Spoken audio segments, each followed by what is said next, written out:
Hello everyone, welcome back to Lakshya academy. आप सभी का स्वागत है हमारे इस प्लेटफॉर्म पे, जहाँ पे हम कर रहे हैं एआरओ के लिए आपका इकोनॉमिक्स के मॉक टेस्ट, है ना।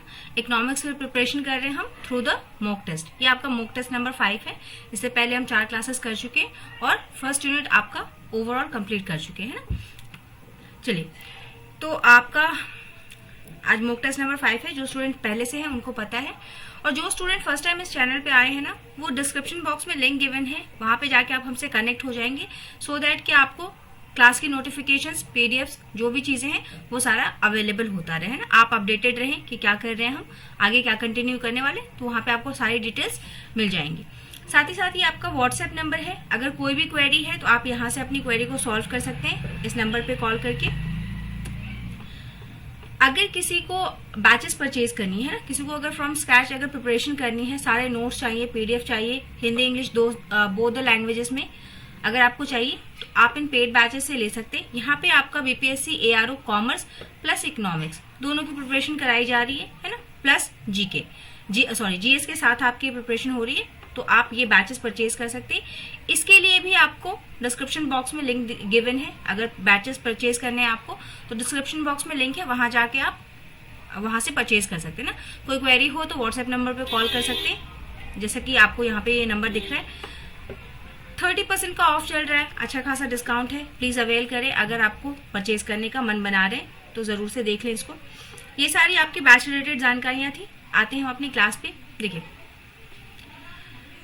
सबसे पहला क्वेश्चन कहता है आपका कि which of the following are the characteristics of law of variable proportion in short run, है ना। लॉज ऑफ वेरिएबल प्रोपोर्शन जो है आपका दो तरीके से है आपका, एक शॉर्ट रन में है, एक लॉन्ग रन में है। शॉर्ट रन में जब हम अल्प अवधि की बात करते हैं तो वहां क्या, अल्प अवधि यानी कि शॉर्ट रन की अगर हम बात करते हैं तो वहां पे क्या है आपका, एक वेरिएबल ही, एक जो आपका फैक्टर है उसी को हम वेरी कर सकते हैं, बाकी सारी चीजों को क्या करते हैं हम कांस्टेंट रखते हैं। लॉन्ग रन में क्या है कि लॉन्ग रन में आप सारी चीजों को वेरी कर सकते हैं, है ना। जितना भी फैक्टर ऑफ प्रोडक्शन है आप सबको वेरी कर सकते हैं, लैंड, लेबर, कैपिटल, सभी को हम वेरी कर सकते हैं। ठीक, तो हमसे यहाँ पे शॉर्ट रन की बात कर रहे हैं। अल्प अवधि में परिवर्तनशील अनुपात के नियम की निम्नलिखित में से कौन सी विशेषताएं हैं, है ना। ऑप्शन है आपके पास, it assumes that all the factors are variable. ये क्या एज्यूम करता है कि इसके जितने भी फैक्टर होते हैं वो सारे वेरिएबल होते हैं, यानी कि सारे परिवर्तनशील है। ऐसा है क्या। ऑप्शन बी कहता है कि marginal product eventually declines. Marginal product जो है आपका इवेंचुअली, सीमांत उत्पाद अंततः घटता है। Then total product first increases at a increasing rate. Total product आपका पहले इंक्रीजिंग रेट से इंक्रीज होता है।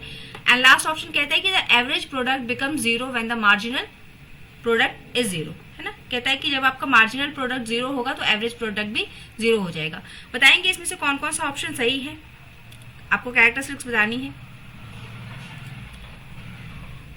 कॉम्बिनेशंस में आपको ऑप्शंस देने कि कौन कौन सी बातें सही है ना। यहाँ पे ये नहीं कि एक ही आंसर सही होगा। देखिए, टोटल फैक्टर्स वेरिएबल नहीं होते। हमने अभी बताया कि कोई एक वेरिएबल होगा, बाकी सारे कांस्टेंट होंगे। सारे वेरिएबल कहाँ है आपके, लॉन्ग रन में। और हमसे यहाँ पे शॉर्ट रन अल्प अवधि की बात कर रहे हैं, है ना। तो ए तो होगा नहीं, तो जहां जहां ए है हटा दीजिए, ये नहीं है आपका। देन कहते हैं कि मार्जिनल प्रोडक्ट जो है इवेंचुअली डिक्लाइन होगा, तो जी हाँ ये डिक्लाइन होगा, है ना। एंड सेकेंड कहते हैं कि the total product first increases eight increasing rate, ये भी बात सही है। और जब एवरेज जीरो होगा तो मार्जिनल जीरो होगा, ये नहीं होगा, है ना। तो ये भी आपका गलत है। तो जो लोग भी बी आंसर देना है, B and C, they are correct. आपका सही क्या है, ये दोनों, ठीक है।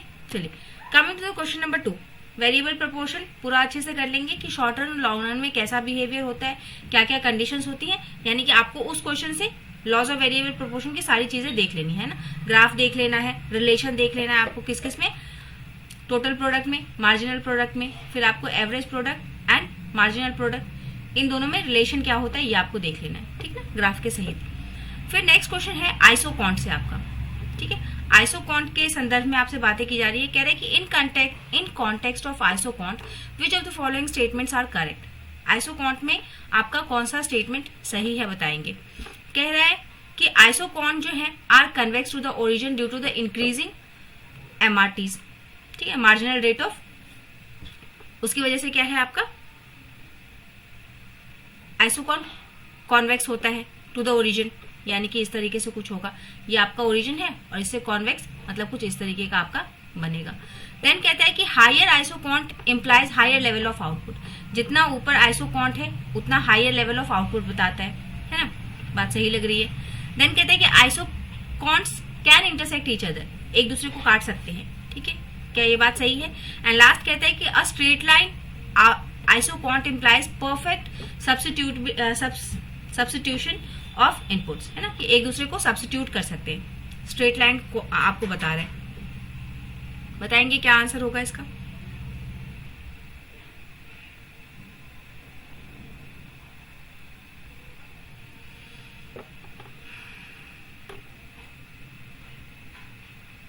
देखिए ये इंक्रीजिंग की वजह से नहीं होता, तो पहला ऑप्शन आपका गलत हो गया। जो लोग भी सी आंसर दे रहे हैं ना, दे आर करेक्ट, कि यहाँ पे आपका देखिए कॉन्वेक्स तो होता है to origin but not due to increasing rate, है ना, इंक्रीजिंग की वजह से नहीं होता, डिक्रीजिंग की वजह से होता है। और लास्ट आपका कहता है कि सॉरी, और जो आपका सी वाला है ना, ये कहता है कि इंटरसेक्ट कर सकते हैं, लेकिन ये कभी भी एक दूसरे को इंटरसेक्ट नहीं करते। जो आइसोकॉन्ट्स बनते हैं ना आपके, वो कभी भी एक दूसरे को नहीं काटते, है ना, आइसोकॉन्ट्स एक दूसरे को बिल्कुल नहीं काटेंगे।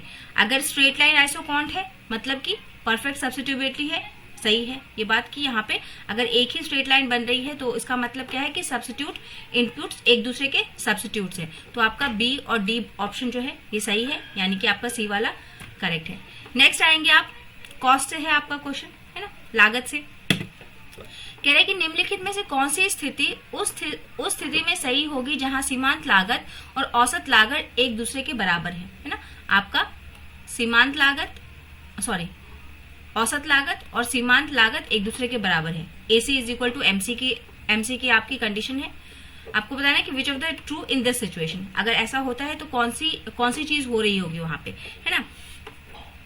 कह रहे हैं कि यहाँ पे AC राइजिंग होगा, अरे इसके तो ऑप्शन ही नहीं है आपके, चलिए फिर भी आंसर दे दीजिए। इसमें क्या होगा आपका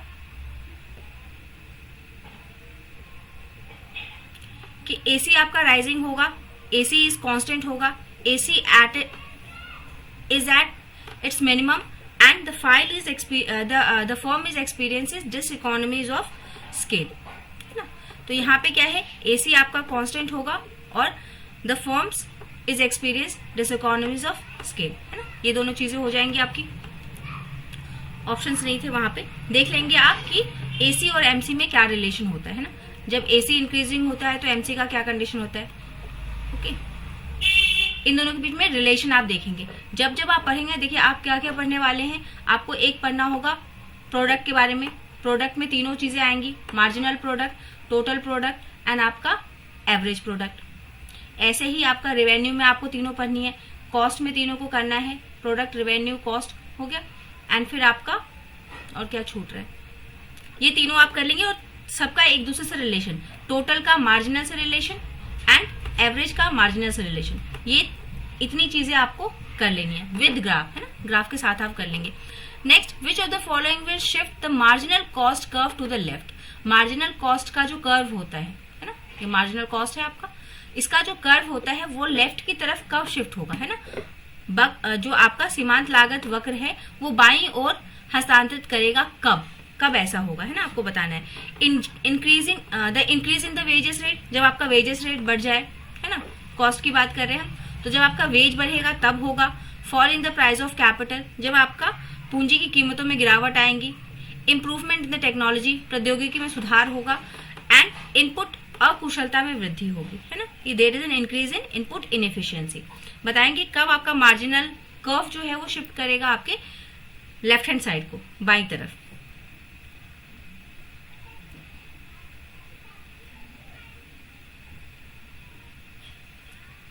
देखिए लेफ्ट की तरफ शिफ्ट करना मतलब हमारे कॉस्ट का ज्यादा इन्वॉल्व होना है। हमारा कॉस्ट क्या है, बढ़ रहा है, हमारा कॉस्ट इंक्रीज हो रहा है। अगर लेफ्ट की तरफ MC शिफ्ट करता है मतलब अगर ये लेफ्ट की तरफ शिफ्ट कर रहा है मतलब क्या कि हमारे यहाँ पे कुछ ना कुछ गड़बड़ी हो रही है, हमारी लागत जो है वो इंक्रीज हो रही है। तो ये कौन कौन से केसेस में हो जाएगी, जब कैपिटल का प्राइस गिरेगा तब ये इंक्रीज, तब क्या है हमारा कॉस्ट क्या रिड्यूस होगा, तब ये राइट साइड को शिफ्ट करेगा। टेक्नोलॉजी अच्छी होगी तो भी हमारा कॉस्ट कम लगेगा, है ना, यानी कि कॉस्ट में गिरावट आएगी तो उस वक्त भी क्या है राइट में शिफ्ट करेगा। लेकिन जब जब आपका वेजेस इंक्रीज करेगा और there is an increase in input inefficiency, यानी कि इनएफिशिएंसी मतलब क्या, अकुशलता हो रही है, यानी कि वहां पे कॉस्ट जो है हमारा ज्यादा लगेगा, है ना, लागत हमारी ज्यादा लगेगी। तो इन दो कंडीशंस में जब हमारा कॉस्ट इंक्रीज हो रहा है तब क्या है मार्जिनल कॉस्ट आपका लेफ्ट में शिफ्ट करेगा, है ना। तो इसके लिए कहाँ पे आपको ए एंड डी देखने को मिल रहा है, ये ऑप्शन नंबर बी में है। तो आपका फोर्थ का आंसर क्या है, बी है। ओके, चलिए जिन्होंने भी बी दिया है दे आर करेक्ट। नेक्स्ट आगे आपका लॉन्ग रन प्रोडक्शन फंक्शन, है ना। प्रोडक्शन फंक्शन लॉन्ग रन में कैसा बिहेवियर करता है आपको बताना है, कौन कौन सा इसमें से सही है। All the inputs are variable. देखिए अभी हमने डिस्कस किया है कि प्रोडक्शन आपका जो प्रोडक्शन फंक्शन है ना, उसी में आप लॉज ऑफ वेरिएबल प्रोपोर्शन को पढ़ते हैं, इसी का आपका पार्ट है laws of variable proportion. Okay, और लॉज ऑफ वेरिएबल प्रोपोर्शन दो तरीके से काम करते हैं, एक शॉर्ट रन में, एक लॉन्ग रन में। हमने कहा शॉर्ट रन में एक चीज, कोई भी एक वेरिएबल आपका वेरी करेगा, चेंज करेगा, बदलेगा और बाकी सारी चीजें स्थिर रहेंगी, है ना। लॉन्ग रन में सारी चीजें आपकी वेरिएबल हो जाती हैं, हम सबको चेंज कर सकते हैं। तो पहला ही ऑप्शन कह रहा है कि all the inputs are variable, बात सही है। Then laws of return to the scale applies. Laws of return to the scale यहाँ पे अप्लाई होता है, यानी कि पैमाने पर प्रतिफल का नियम लागू होता है ना। देन नेक्स्ट आपका कहते हैं कि marginal product of labour is constant. Constant कुछ भी नहीं रहेगा, हमने कहा यहाँ पे सब कुछ वेरिएबल हो जाएगा, लैंड, लेबर, मशीन, कैपिटल सब वेरिएबल हो जाएगा हमारा, तो कांस्टेंट कुछ नहीं रहने वाला है। Next the firm operates under a fixed factor of proportion. Fixed factor of production, ये भी बात गलत लग रही है ना, वैसे आप लोग आंसर दे चुके हैं। ये क्या है आपका, एक तो सारे इनपुट्स वेरिएबल हो जाएंगे और दूसरा क्या बात होगी आपकी कि laws of return to the scale यहाँ पे लगना स्टार्ट हो जाएगा, है ना। चलिए आते हैं क्वेश्चन नंबर 6 पे कि which of the following are essential assumptions of Cobb's Douglas production function. Cobb's Douglas production function है आपका, उसमें आपको बताना है कि उसके एजम्पशन क्या क्या है ना। जब हम प्रोडक्शन फंक्शन की बात करते हैं वहां पे एक ही आपका कॉब्स डगलस द्वारा दिया हुआ एक इक्वेशन है ना। तो आपको बताना है कि उसके एसेंशियल एजम्पशन क्या क्या होते हैं, है ना? क्या एज्यूम किया था उन्होंने, क्या क्या चीजें आपकी होंगी। फर्स्ट कहता है कि constant return to the scale, एक constant return to the scale रहेगा, पैमाने पर स्थिर रिटर्न मिलेगा आपको। Inputs are perfectly perfect substitutes होंगे, है ना, कि इनपुट्स एक दूसरे के सब्स्टिट्यूट होंगे, एक को हटा के दूसरे को अप्लाई कर सकते हैं हम। Elasticity of substitution is unity. Substitution की इलास्टिसिटी कितनी होगी आपकी, एक होगी। Next marginal product of each input is positive but diminishing. Marginal product जो होगा, है ना, सीमांत आपका उत्पाद जो होगा वो सकारात्मक होगा लेकिन घटता हुआ होगा, है ना, इंक्रीज करेगा बट घटते हुए रेट से। बताना है आपको इनमें कौन कौन से एजम्पशन हैं डगलस के प्रोडक्शन फंक्शन के, है ना। एक इक्वेशन है आपकी,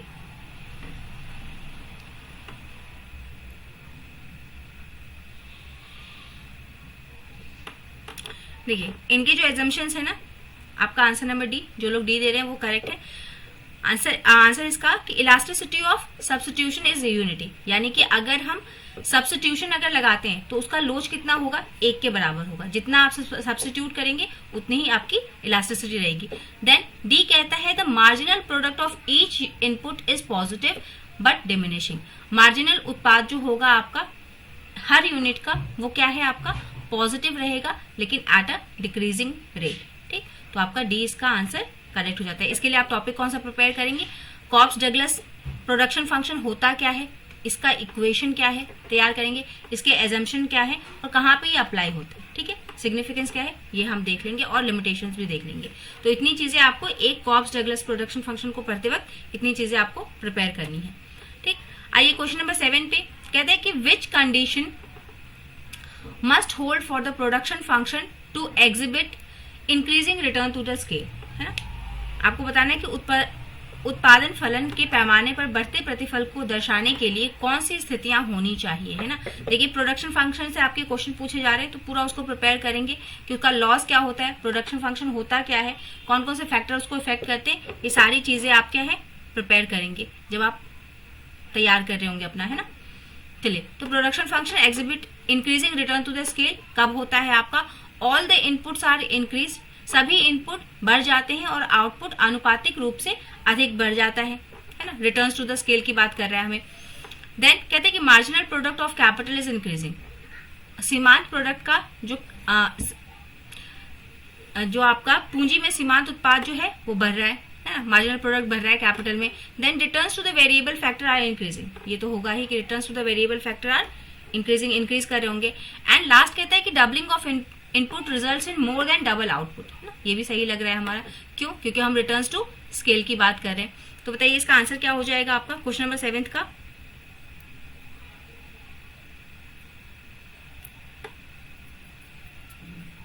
जी, इसका आपका आंसर क्या सही है, आंसर आपका ए सही है कि all the inputs are increase the output increases more, मतलब जितना आप इनपुट देंगे उससे बहुत ज्यादा आपको आउटपुट मिलेगा। रिटर्न्स टू द स्केल की बात यही करता है कि हम जितना इनपुट बढ़ाएंगे उससे ज्यादा एम्पलीफाई होके हमको आपका आउटपुट मिलता है। ठीक है, तो यही बात ए भी कह रहा है और यही बात आपका डी भी कह रहा है।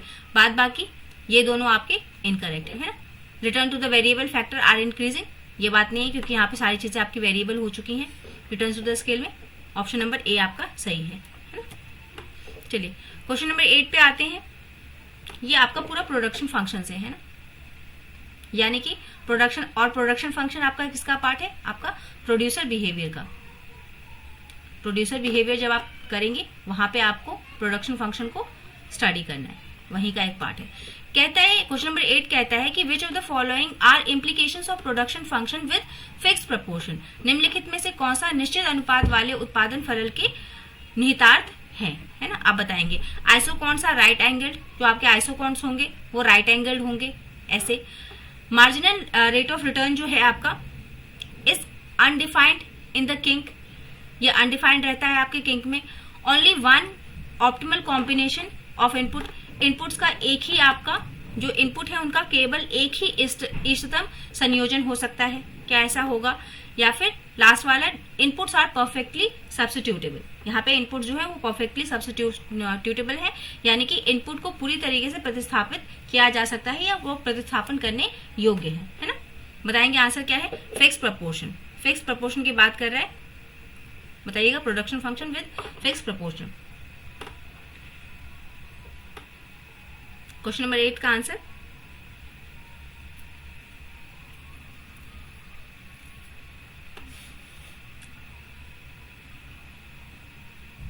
जी देखिए यहाँ पे आपका बी जो है ये करेक्ट आंसर है ना। बी, जो भी लोग बी दे रहे हैं दे आर करेक्ट। आपका ए बी सी तीनों चीजें सही हैं, बट यहाँ पे क्या है, जब फिक्स प्रपोर्शन की बात करते हैं हम, तो फिक्स प्रपोर्शन में क्या है कि जो इनपुट्स है वो आपके परफेक्टली सब्स्टिट्यूटेबल नहीं होते हैं, है ना। हम उनको पूरी तरीके से प्रतिस्थापित नहीं कर सकते हैं। बाकी सारी चीजें यहाँ पे एक ही ऑप्टिमल, क्योंकि फिक्स प्रपोर्शन है तो एक ही ऑप्टिमम कंडीशन आपकी बनेगी। दूसरा, मार्जिनल रेट ऑफ रिटर्न जो है आपका वो अनडिफाइंड होगा किंक पे, एंड आइसोकॉन्स आर राइट एंगल होंगे आपके, है ना। आइसोकॉन्स जो होंगे वो आपके राइट एंगल पे बनेंगे। ये आपका fix proportion, production function with fix proportion का ये कुछ आपके जो है कैरेक्टरिस्टिक्स है ना, कुछ विशेषताएं हैं उसकी। नेक्स्ट कहता है कि which of the following scenario can lead to the violation of the law of diminishing marginal return, है ना। निम्नलिखित में कौन सा परिदृश्य घटते सीमांत प्रतिफल के नियम का उल्लंघन कर सकता है ना। आपको बताना है laws of diminishing marginal return, ठीक है।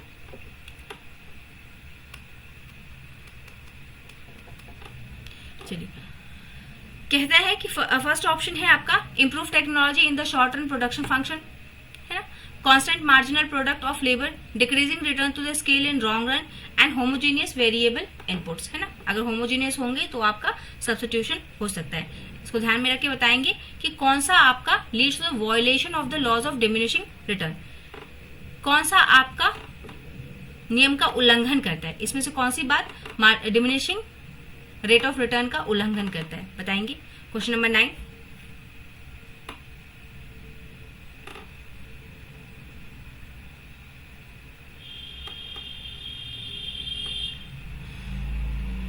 देखिए ये क्या है। देखिए शॉर्ट रन में हम कह रहे हैं कि हम टेक्नोलॉजी को इम्प्रूव कर लेंगे शॉर्ट रन में, जो कि हो नहीं सकता, है ना। शॉर्ट रन में आप टेक्नोलॉजी को इम्प्रूव नहीं कर सकते, तो आपका ये क्या है, उल्लंघन करता है। बाकी सारी चीजें क्या है आपकी सही है। ठीक है, चलिए नेक्स्ट क्वेश्चन नंबर 10 कहते हैं कि consider linear homogeneous product function. हमको क्या मानना है कि एक लीनियर होमोजीनियस आपका एक रैखिक समरूप उत्पादन फंक्शन है। अगर लीनियर होमोजीनियस प्रोडक्ट फंक्शन है तो आप बताइए कि इसमें से कौन सा आपका सही होगा, है ना।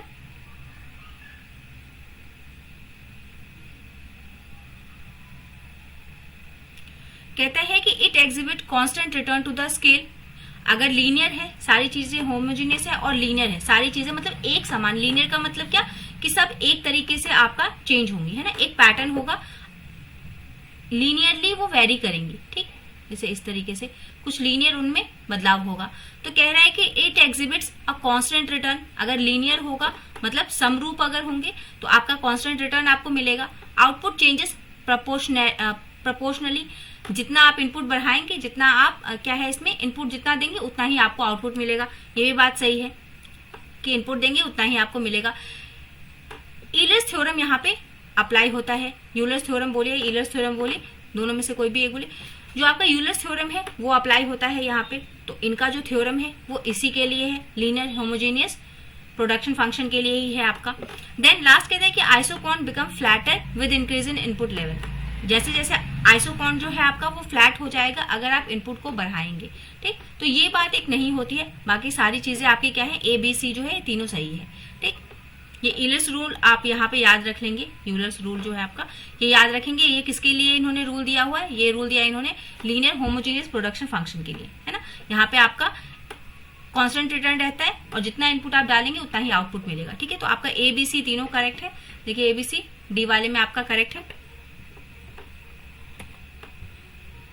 नेक्स्ट है आपका match the following type question है आपका। कहते हैं कि लॉज ऑफ वेरिएबल प्रोपोर्शन क्या है, रिटर्न्स टू द स्केल क्या है, laws of diminishing marginal return and third stage of production आपका किसको रिप्लाई करता है। ठीक है, बताएंगे। प्रोडक्शन फंक्शन के स्टेजेस में बांटते हैं ना आप ऐसे, ये कुछ इस तरीके से होता है। इधर आपका प्रोडक्शन का पूछा है ना, तो टीपी, एमपी और एक आपका एवरेज रहता है। बताएंगे यहाँ पे।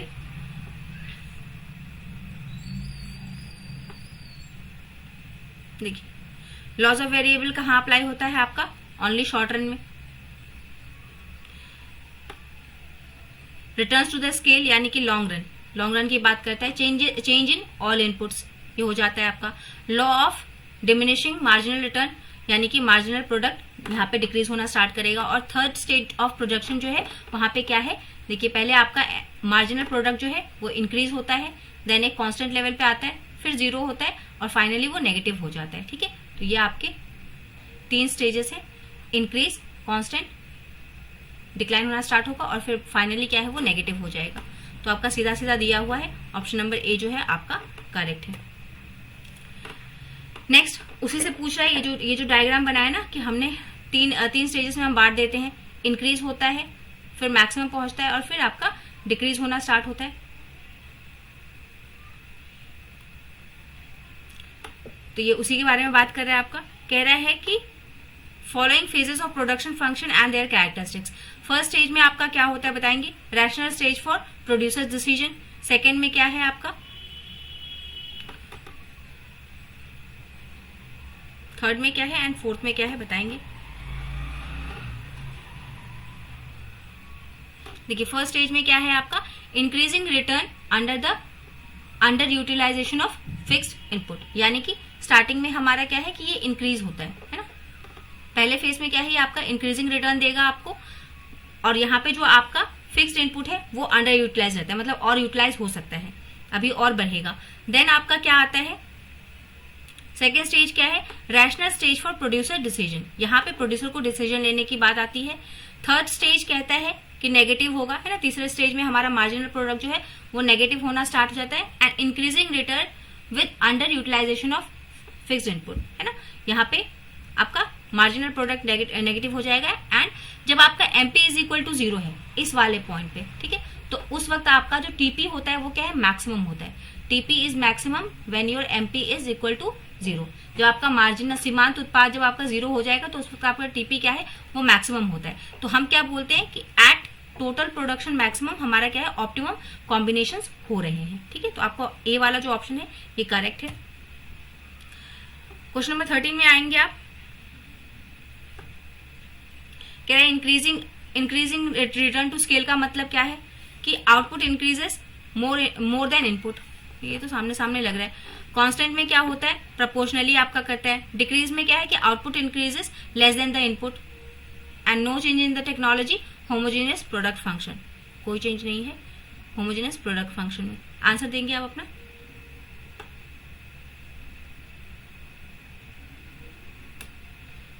ये सारा ना सामने सामने मैच है, तो ये क्या है आपका डी है ना।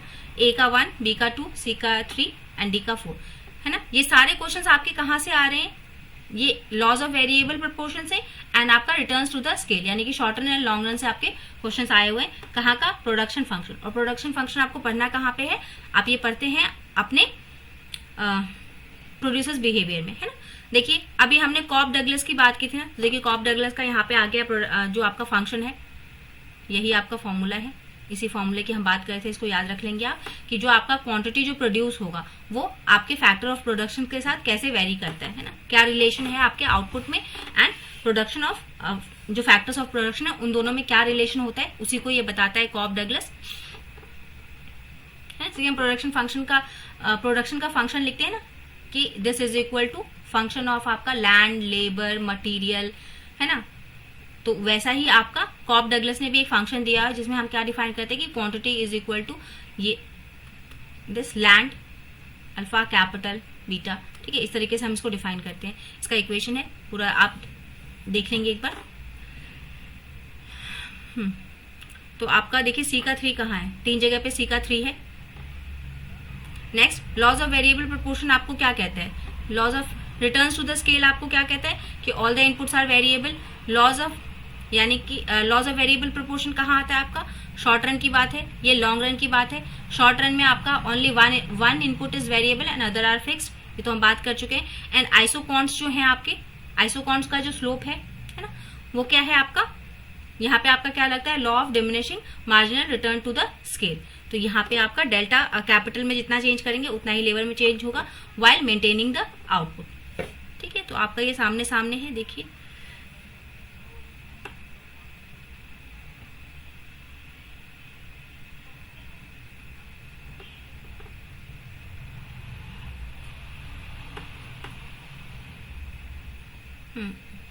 ये सब तो कुछ गड़बड़ लग रहे हैं। ये है आपका, ठीक है, ए है। चलिए नेक्स्ट, कुछ गड़बड़ी थी बाकी ऑप्शंस में, ए आपका वैसे सही है, सब सामने सामने मैच किया हुआ है ना। देखिए आपको अब पूछा है कि इम्प्लिसिट कॉस्ट क्या होता है ना। देखिए ये सारा आपका प्रोड्यूसर्स बिहेवियर का सारा कुछ चल रहा है ना। यहीं पे आपको प्रोडक्शन फंक्शन पढ़ना है। प्रोडक्शन फंक्शन में आपको दोनों देखना है कि लॉन्ग रन में क्या क्या चीजें होती हैं, शॉर्ट रन में क्या क्या चीजें होती हैं। लॉन्ग रन को आप रिटर्न्स टू द स्केल बोलते हो, शॉर्ट रन को आप क्या बोलते हो, law of your variable proportion. ठीक, फिर यहीं पे आपको कॉस्ट के बारे में पढ़ना है कि कॉस्ट आपके 3 तरीके के होते हैं, है ना, मार्जिनल, टोटल एंड एवरेज। दोनों में जो टोटल कॉस्ट आपका होता है वो हमेशा उसमें क्या क्या चीजें होती हैं, आपकी फिक्स्ड कॉस्ट होता है प्लस वेरिएबल कॉस्ट होता है।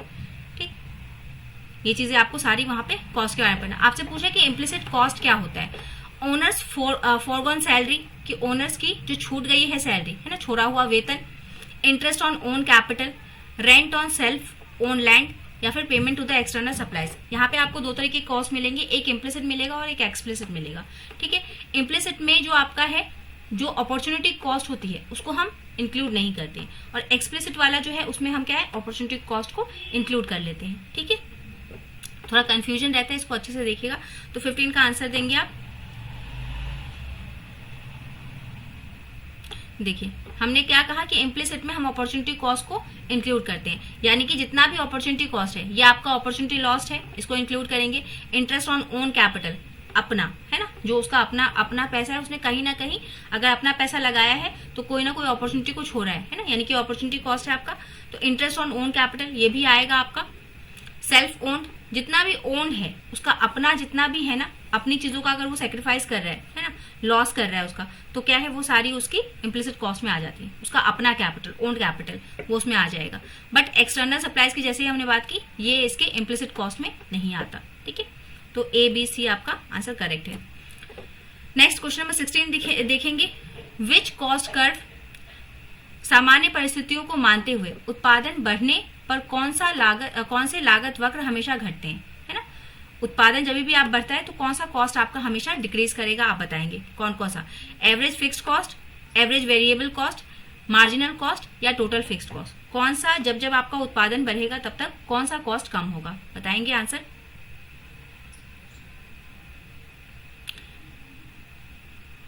देखिए जो भी आपका फिक्स्ड कॉस्ट है ना, वो आपका सिर्फ आपका घटता है ना। जब लंबे समय में जब आपका उत्पादन बढ़ता है, जब आपका स्केल्स ऑफ प्रोडक्शन इंक्रीज होता है, तो आपका फिक्स्ड कॉस्ट जो है वो डिक्रीज होता है। वेरिएबल कभी डिक्रीज नहीं होगा। वेरिएबल जितना आप आउटपुट बढ़ाएंगे उतना ज्यादा वेरिएबल कॉस्ट आपका लगता जाएगा। मार्जिनल कॉस्ट भी क्या है, एक तरीके का वेरिएबल कॉस्ट है। क्यों? क्योंकि सीमांत लागत आपको क्या बताता है, एक एक्स्ट्रा यूनिट बनाने में जो कॉस्ट आया, जो लागत लगी एक एक्स्ट्रा उत्पाद बनाने में, उसी को हम बोलते हैं सीमांत लागत, है ना। तो ये क्या है, जितना उत्पाद बढ़ेगा उतना ये भी बढ़ेगा। वेरिएबल तो बढ़ेगा ही बढ़ेगा, लेकिन फिक्स्ड वाला जो फैक्टर होता है, जो फिक्स्ड कॉस्ट होता है, जो स्थिर लागत है आपका, वो जैसे जैसे उत्पादन बढ़ता है वैसे वैसे वो कम होता जाता है। तो यहाँ पे आपका ए एंड डी 16 का, कहाँ पे ए एंड डी है, ए में, तो ये आपका करेक्ट आंसर है। Next, coming to the question number 17, which of the following will not change when the output increases. जब आपका आउटपुट इंक्रीज होगा तो कौन सा चेंज नहीं होगा आपका। टोटल फिक्स्ड कॉस्ट जो है वो हमेशा सेम रहेगा, एकदम सही कि टोटल फिक्स्ड कॉस्ट हमेशा चेंज रहेगा जब आपका आउटपुट फिक्स्ड रहेगा, है ना। ये चेंज नहीं होगा, not change when the output increases. Output increase हो डिक्रीज हो कोई मतलब नहीं, total fixed cost as it is रहने वाला है ना। कहता है कि cost curves never intersect each other. इनमें से कौन सा कॉस्ट कर्व एक दूसरे को कभी नहीं काटेगा, कौन सा वक्र कभी एक दूसरे को नहीं काटते। Fixed average fixed cost and average total cost, marginal cost and average variable cost, marginal cost और एवरेज टोटल कॉस्ट, या फिर average fixed cost and marginal cost. बताएंगे आंसर 18 का।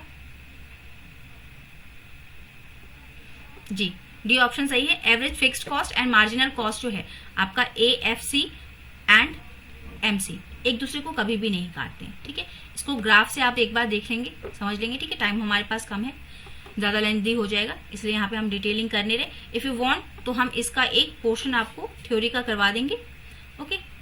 बट ऐसे आप अपने लेवल पे एक बार देख लेंगे ना, लेंथी हो जाएगा वरना। Question number 19 and second last question of the day कि अपॉर्चुनिटी कॉस्ट आप किसको कहते हैं ना। अवसर लागत क्या होता है आपका, the cost of next best alternative foregone, है ना। सबसे अच्छे विकल्प की लागत को हम कहते हैं actual monetary cost of chosen activity, fixed cost incurred in the production process, या sunk cost in the historical investment. बताएंगे आप इसका आंसर क्वेश्चन नंबर 19 का। जी, ये क्या है, cost of the next best alternative, ऐसा सबसे अच्छा ऑप्शन जिसको अगर हमने ABC हमारे पास है और उसमें से हमने A को चुन लिया और उसके फर्स्ट नंबर हमने A को दिया था, सेकंड हमने B को दिया था, मतलब ये भी अच्छा था लेकिन इससे थोड़ा सा कम था, तो क्या है, तो अगर हमने इसको चुना है यानी कि इसको छोड़ दिया, तो इसकी जो लागत थी, ये जो छोड़ी हुई लागत है, इसको हम क्या बोलते हैं, अपॉर्चुनिटी कॉस्ट, लॉस्ट कॉस्ट, है ना। Last question from net present value, NPV, net present value से है। कहता है कि NPV के बारे में इनमें से कौन सा सही है। It accounts for the time value of money, time value of money को ध्यान में रखता है। It can handle multiple cash flows across the different period. It ignores the project scale while making the decision. It considers salvage value at the end of the project. है ना, आपको बताना है।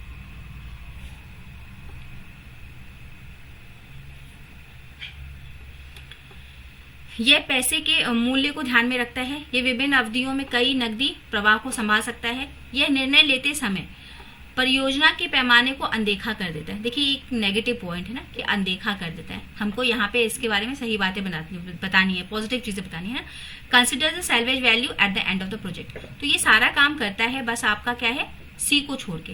ये इग्नोर नहीं करता, प्रोजेक्ट के scale को इग्नोर नहीं करता, उसको भी ध्यान में रखता है। ठीक है, तो टाइम वैल्यू को ध्यान में रखता है, मल्टीपल कैश फ्लोज को हैंडल करता है, सैल्वेज वैल्यू को भी ध्यान में रखता है और ये स्केलिंग भी करता है। ठीक है, सारी चीजें करता है, लेकिन यहाँ पे हमको इग्नोर लिखा हुआ है तो ये ऑप्शन हमारा गलत हो जाएगा, बाकी सारे सही होंगे। जहां सी नहीं है, देखिए यहाँ सी है, यहाँ सी है, ये दोनों गलत हो जाएंगे। बी भी है हमारा, तो ऑप्शन नंबर डी जो है हमारा सबसे करेक्ट है। तो ये आपके 20 क्वेश्चंस थे। आपका कहाँ से प्रोड्यूसर फंक्शन को आपको प्रोड्यूसर बिहेवियर जो है उसको आपको अच्छे से पढ़ लेना है, वहां से आपके ये क्वेश्चन थे, ठीक है। और फिर चलिए उस पोर्शन को आप अच्छे से करेंगे, प्रोडक्शन फंक्शन वाले को। जाते जाते एक बार फिर से जिसको भी पेड बैचेस खरीदनी है ना कॉमर्स एंड इकोनॉमिक्स की, वो इस लिंक पे जाके यहाँ से परचेज कर सकते हैं। और अगर कोई भी क्वेरी हो आपके मन में तो इस व्हाट्सएप नंबर पे आप कॉल करके पूछ सकते हैं, ठीक है। Thank you everyone, have a nice and wonderful day, keep revising, keep practising.